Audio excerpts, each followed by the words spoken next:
สบายดีพ่อแม่พี่น้องเบิร์ดสุบุสคนเนาะมื้อนี้กับว่าเขาสู่ทางมื้อนี้กับว่าพบกับน้องจันดาคือเก่าแหละกับว่าเขาสู่ทางสองน้องจันดาสาวลาวไต่คือเก่าแล้วพ่อแม่พี่น้องมื้อนี้น้องจันดาสิพามาเบิ่งที่ว่าจุดน้องฟอนสิฮอดมื้อเด้อพ่อแม่พี่น้องยังอีก3วันก็ฮอดมื้อสิมาเบิ่งพาพ่อพี่น้องมาเบิ่งว่าพวกน้องสอบนี่เข้ากันได้บ่เนาะแต่จะได้กับมินบอกน้องจันดาเด้อก็ถือว่าฟอนนี่ล้นเติมน้องพ่อพี่น้องตั้งแต่ตอนน้องจันทายคลิปลงเนี่ยแต่ตอนนั้นน้องจันก็สอบอะไรประมาณทิศหนึ่งสอบนี่ประมาณ3 ทิศเนี่ยน้องพ่อพี่น้องจะสิมาเป็นประมาณอะไรประมาณนี้เนาะพ่อพี่น้องคือว่างามบอมินบอน้องจันดาเด้อแต่ว่าเครื่องก็ยังบ่ได้ใส่เต็มทีหรอกน้องพ่อพี่น้องเพราะว่าแต่ว่าอุปกรณ์หันการเฮ็ดแดดเนาะเฮากับเลือกบทฟอนที่มีชื่อว่ามวนซืนฮอนค่ำเนาะพ่อพี่น้องเป็นจะได้มินบอกน้องจันดาเด้อแล้วมื้อวานนี่ตอนแรกที่ว่าน้องจันดาไปสอบหั่นเนาะก็มีอาจารย์สอนอังกฤษตัวพ่อพี่น้องเล่ากับถ่ายคลิปเอาไว้น้องจันก็บ่ฮู้ว่าเราถ่ายคลิปดอกเนาะน้องจันอยู่ไสพ่อพี่น้องมินบอกน้องจันดาเด้อคิดว่าพ่อพี่น้อง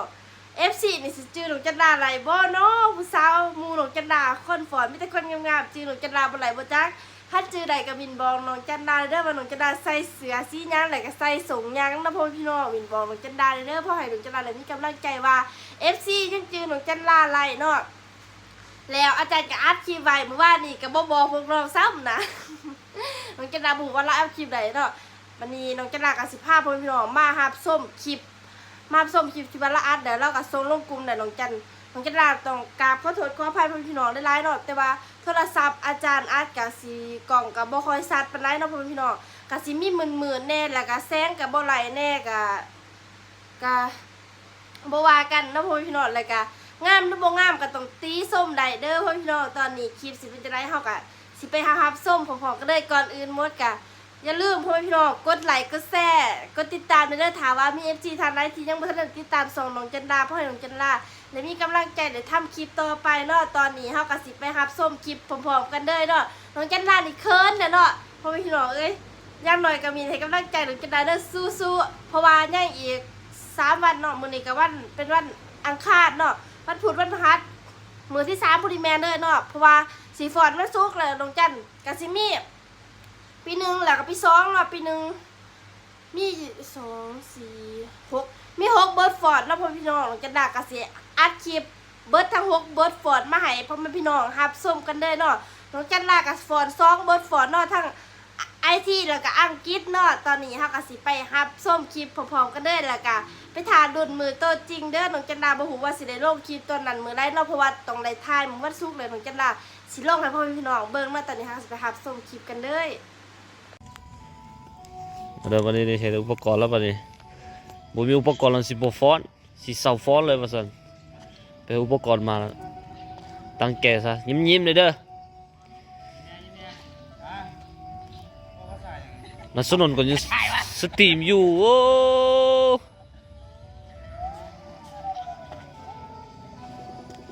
แล้วมีอุปกรณ์ยังมาบ่ครบทีมนี้จะเกิดบ่ฮู้เด้อ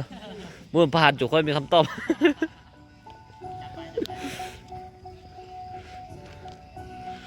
ขณะโจ๊ๆยังมาบ่ครบจักเทื่อบ่เคยมาครบจ้ามือ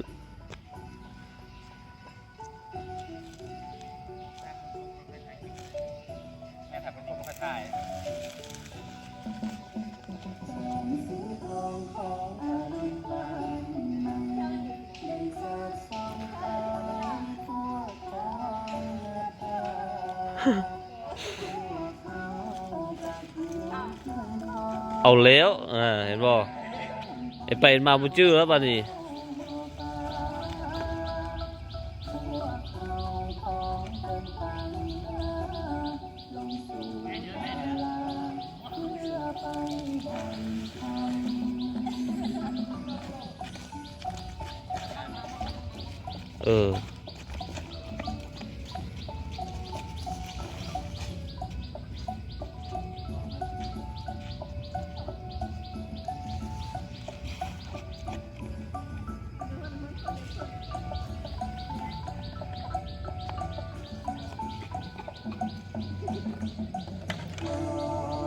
ก็ไปนั่งใกล้กันเทวนาสนน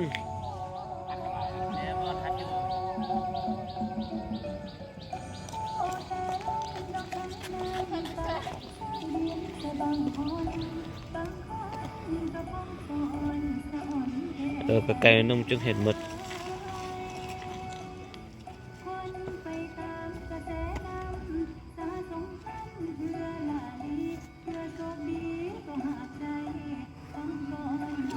คำเฮียมันแล้วคำ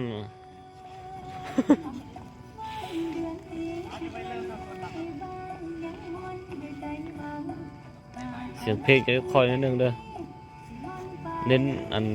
เขาจะฟ้อนให้เขาจะเบิ่งเลยบ่เห็นผู้เกี่ยวบ่มีกำลังใจว่าซั่นบุญมีคือไอ้ตั้งหมู่ว่ะ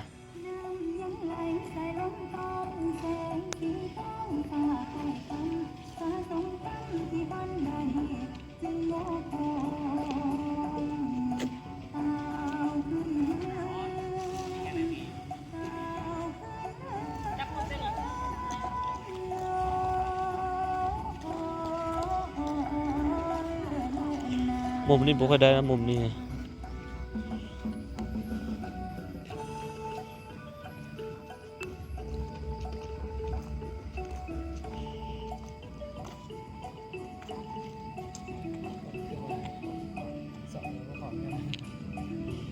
บ่ครบอันกินข้าวอยู่ครับ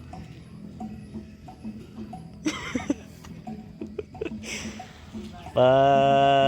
เด่นทว่าท่านี้เด่นทว่า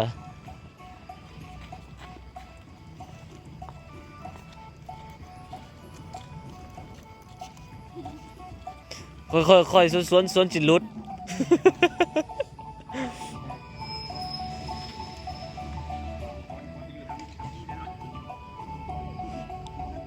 สองคนนี้เฮ็ดใส่กันละตี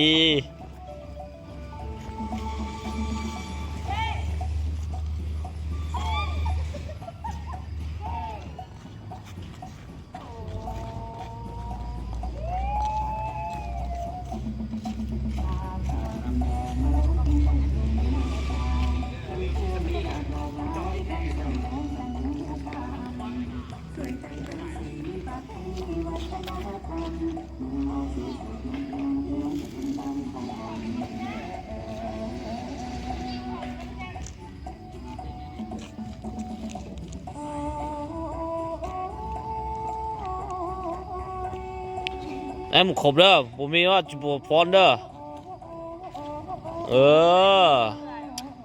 ตั้งแต่เริ่มมาหาก็เห็นเทื่อนี้เธอทำอิด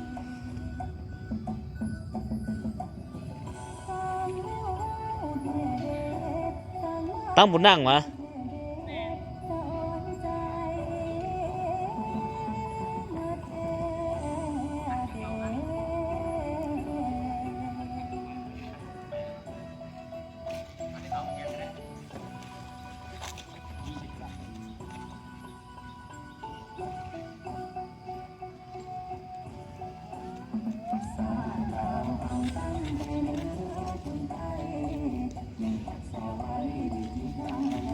มืออื่นมือหืนกว่าสิฮอดนะเห็นบ่เฟ้นฟอน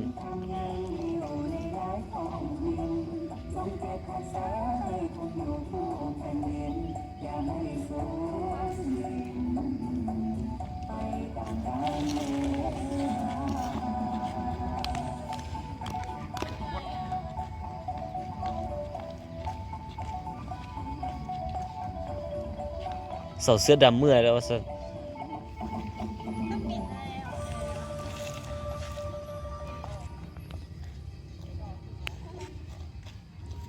เป็นจะไรเนาะพ่อพี่น้องม่วนบ่อะไรก็งามบ่เนาะน้องจะได้รู้สึกภูมิใจเนาะที่ว่าแบบ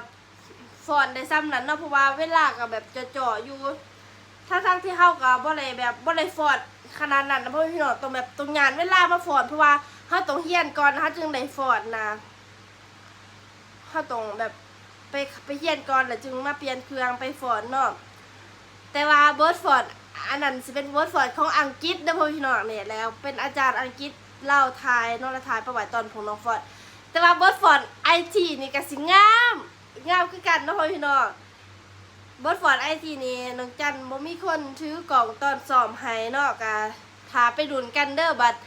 บัดมือออกงานตัวจริงเนาะน้องจันดาสิให้อาจารย์ที่แบบนั่งอยู่หน้าเวทีทายให้เด้อพ่อพี่น้อง งามกว่ามินบอกน้องจันดาเด้อคลิปนี้น้องจันดาก็สิได้ขอตัวลาพ่อแม่พี่น้องไปเพียงซ้ำนี้เนาะก็ขอฝากให้พ่อแม่พี่น้องกดไลค์กดแชร์แล้วก็ติดตามด้วยว่ากดกระดิ่งแจ้งเตือนให้ทางสองน้องจันดาสาวลาวไต่เด้อเพราะให้น้องจันดาเลยมีกำลังใจจะทำคลิปต่อไปเนาะกราบสวัสดีพ่อแม่พี่น้องบ๊ายบาย